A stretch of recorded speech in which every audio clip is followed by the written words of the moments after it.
opposite me is an actor who can rightly be called, perhaps, India's first Bollywood export.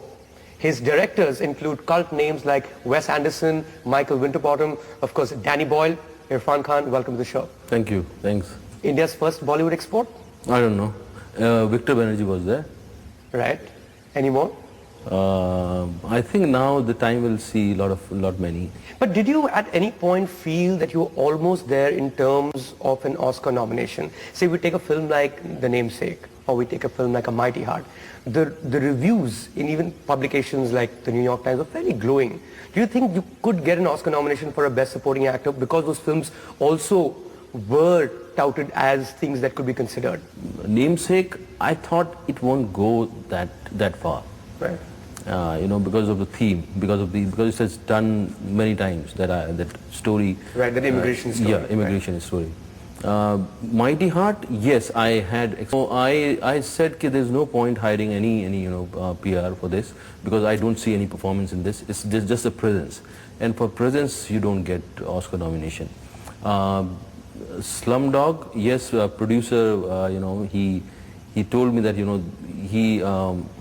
I was not eager to do the film.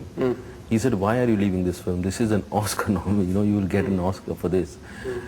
I wish if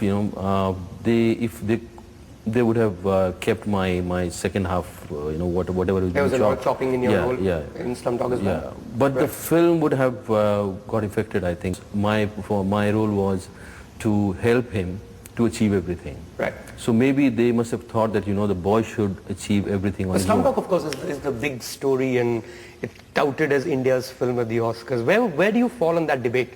Whether it was an Indian film in the first place, or did it take a Danny Boyle or a Brit actor, a director, to take an Indian subject that far? Is that necessary? Till date, it is, in true sense, it's a collaboration because sound recordist is there, and then Rahman is there, and our casting director, everybody. Right. But the sensibility, the way he's telling the story, right, that's Danny Boyle. That's British. Right. The producer is British. The way they are positioning the film is British. The writer is British. Right. And even the sound designing, what was done, Rasool must have done here, but the designing, I don't think it was possible here. Right. Because we don't have that kind of equipment. We don't look at sound in that manner, Right. We are not in, I won't call it refined, but it is, we don't make things so refined, But I think you'll give me a fairly political correct answer for this one. But sitting here in India, we were like almost aghast at some level looking at Anil Kapoor jumping around for Slumdog Millionaire. Do you think he went a little overboard on his own association with the film? I think he was... it's a 2-minute role, if you look at it that way. I think he was excited. Overexcited. And also he thought, that's where I think that's the way he has been operating even here. So and he was really because the first time he never knew Danny Boyle before the film, and suddenly he did this film and suddenly that became something else. So his excitement I can understand, I can feel that. So you weren't embarrassed on the red carpet with him jumping around? I was embarrassed by the whole thing. Right.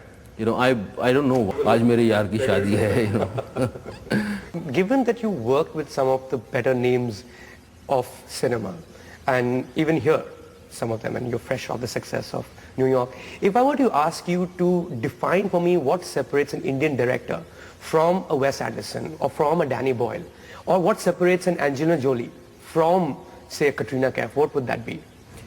If I try to define both of these, I think it will be very broad. They are basically trying to capture, a larger audience in the sense European, and they could capture audience from all over the world. Right.